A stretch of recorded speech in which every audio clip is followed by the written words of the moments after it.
Hello everyone and welcome back to the channel. Most writers think a plot twist is about surprise. They engineer a shocking revelation. They hide the truth until the final chapter. They withhold. They conceal. And then they wonder why their readers feel cheated instead of shattered. Here's the problem. A surprise is an accident you control. A twist is a lie the reader believes because you design it that way. Those are not the same thing. Today I'm going to give you the structural system that separates a twist that stings from a twist that shatters. Write this down. Every story makes a contract with the reader. The moment your protagonist walks on the page, the reader begins building a mental model of the world you are constructing. They catalog the rules. They absorb the relationships. They track the logic. They trust you. That trust is not a passive thing. It is an active investment. The reader is co-writing the story in their minds. Filling the gaps, you live with the most reasonable assumption available to them. Here is what most writers do not understand. That assumption is your weapon. A planted lie rules states this. A great plot twist does not hide the truth from the reader. It hides in plain sight, disguised as something they already believe. The reader had everything they needed. You simply taught them to interpret that correctly. That is not deception. That is architecture. The rule has three components. Master all three. Omit one and the twist will collapse. The first component is the first contract.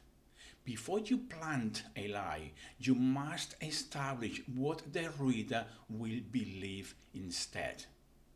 This is the contract, the version of reality your story presents as truth in its opening act. Think of it as a stage set.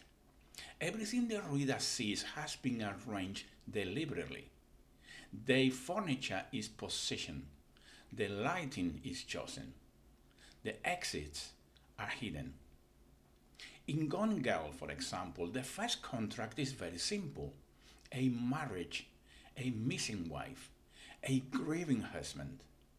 The reader builds a framework around those facts and begins filling the gaps. The most reasonable assumption, based on every crime novel they have ever read, is that Nick June is probably guilty. Flynn does not tell you he is guilty.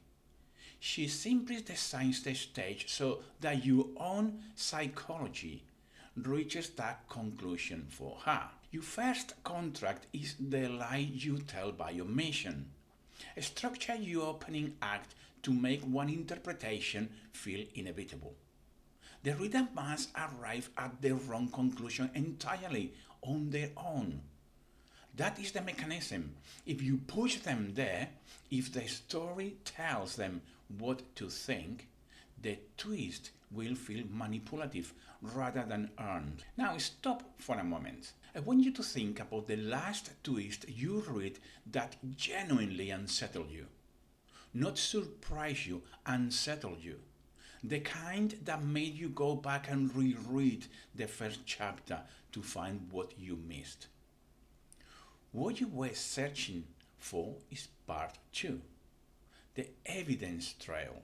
Every planted lie needs scaffolding. Clues embedded so naturally into the narrative that they read on first pass as atmosphere. A second pass they read as confessions. This is the discipline most writers abandon because it is the hardest part of a structural design. You must hold two versions of your story in your mind simultaneously. The version the reader believes and the version that is actually true. Every scene must satisfy both readings. A character who is nervous in chapter 3 can be nervous because they are afraid of the protagonist, or because they are the architect of everything the protagonist is about to discover. Both are true. Your word choice determines which reading the reader adopts. This is what separates competent writing from forensic craft. You are not hiding information, you are misleading it. The evidence is always there. The reader simply files in the wrong drawer. Plant a minimum of 3. More if the twist is structural rather than revelatory. Each clue should survive 2 reads without feeling contraband. If it only works once, it is not a clue. It is a magic trick. The third component is the one that makes the reader feel the flow move beneath them, the reframe. The reframe is the moment the lie collapses and everything the reader believed reconfigures in real time. This is not revelation. A revelation simply adds new information. The refrain reclassifies everything that already existed. Think of it structurally. In the first act, the reader built a model of your world. In the second act, you reinforce the model with evidence. Evidence that was, in truth, the scaffolding for its own demolition. In the third act, you pull one load-bearing beam. The model does not crack, it inverts. The reader does not feel tricked at this moment. If you have executed parts 1 and 2 correctly, they feel something far more uncomfortable. They feel implicated. They build this wrong version of events themselves. You simply gave them the materials to do it. That is the emotional signature of a true twist. Not, I didn't see it coming, but how did I not see that? The reframe must land in a single scene. Not a chapter, just a scene. The reader's reconstruction of events happens automatically, but only if the evidence trail was precise enough. This is why the architecture exists. The refrain is not the work, it is the reward for the work you did in Acts 1 and 2. So, 3 components, 1 rule. The first contract. The version of reality your reader will believe, constructed through deliberate omission and arranged perspective. The evidence trail. Clues embedded to satisfy 2 simultaneous readings.